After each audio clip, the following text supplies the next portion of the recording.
Bhagavan now gives example of people who attained the supreme while living in the humdrum of karmic life, so as to further egg on, motivate him to perform his duty. That's in the next verse. Karmanaiva hi samsiddhim astita janakadayaha lokasangrahamevapi sampashyan kartumarhasi. So, Janakadayaha, Janaka and others, King Janaka and others. King Janaka, by the way, was Sita's father, Rama's father-in-law. He means certainly. They certainly, astita. Astita means attained. Samsiddhim, perfection. Karmanaiva, by action only. Sampashyam, having a view of Lokasangram. Lokasangram means holding the world together. Arhasi, you should. Evapi, only. Kartum, perform action. So what is Bhagavan saying? He's saying two things here. One, he's saying King Janaka and others like Janaka.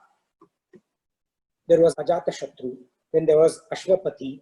There are a lot of these. If we go through the Puranas, we'll find a lot of famous kings, who were epitome in terms of how they performed their royal duties.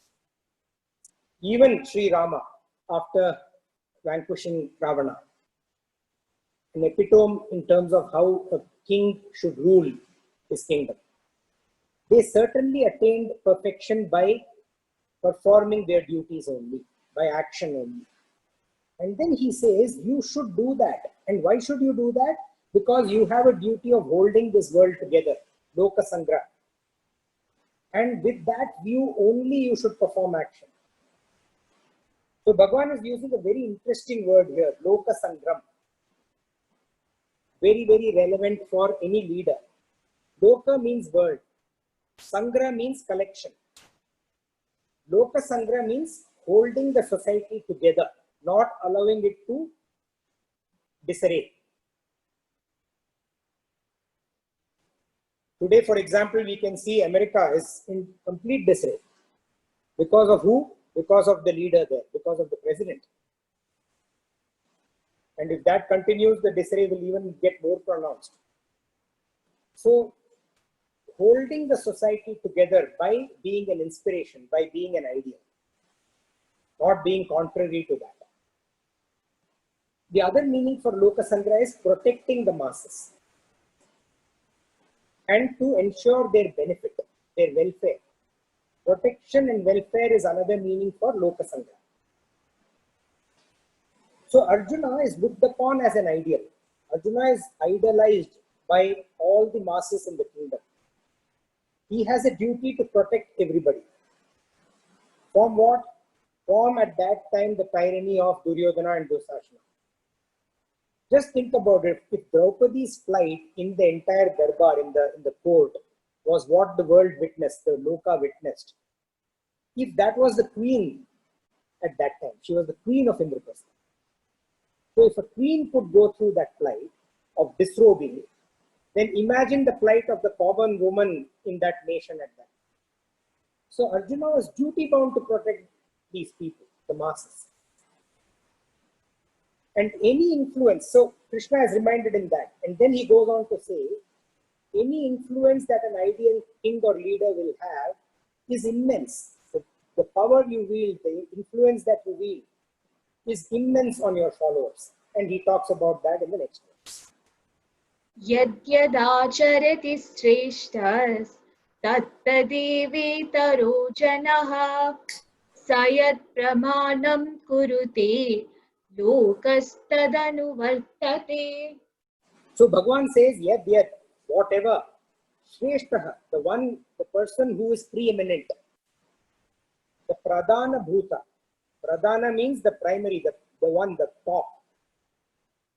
The one who is preeminent, the one who is Pradhana Bhuta, the person who is Pradhana.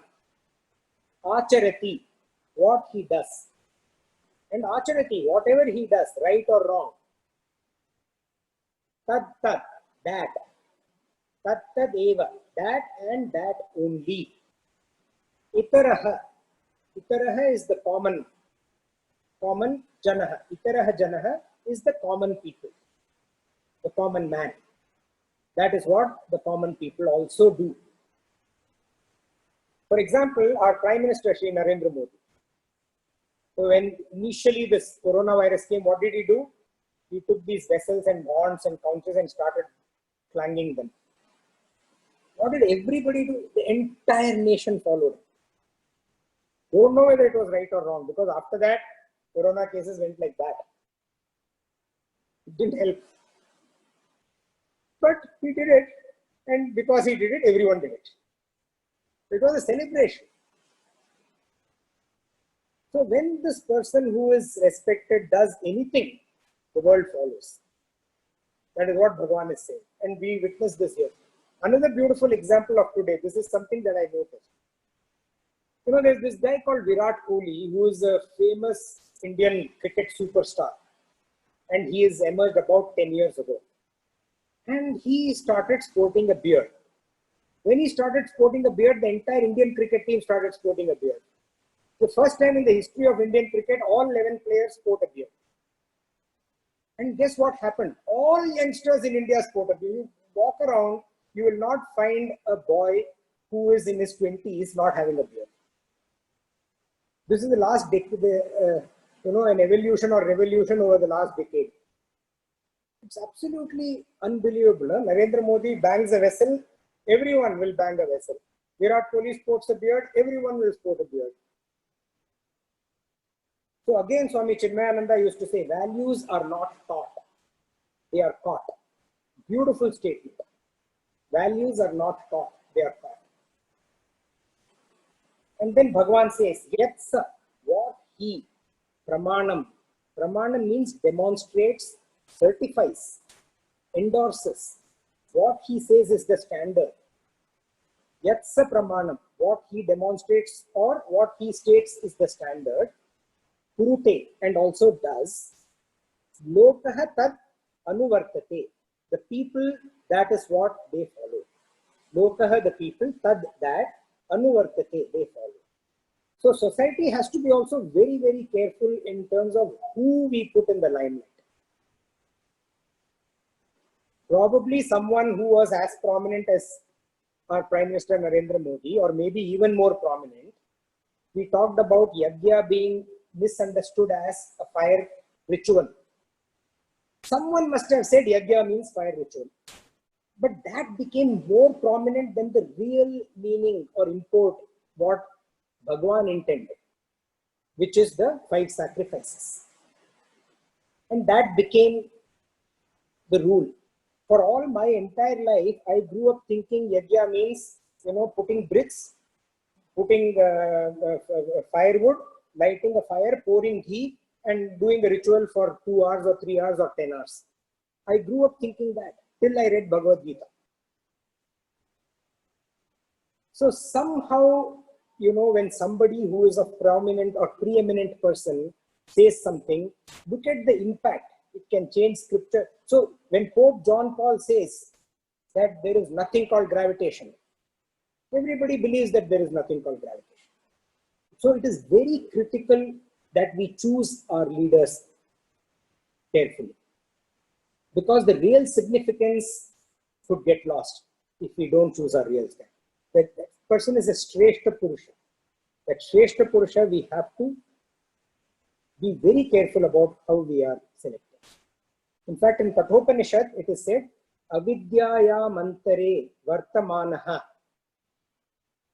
swayam dhiraha panditam anyamanaha jangam yamanaha paryanti mudhaha andhe naiva niyamana yatantaha.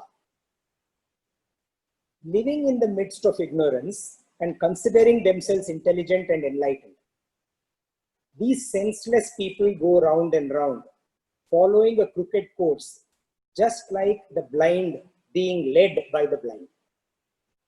So Arjuna is now being guided by Bhagwan on how he can be a leader who is worthy of followership.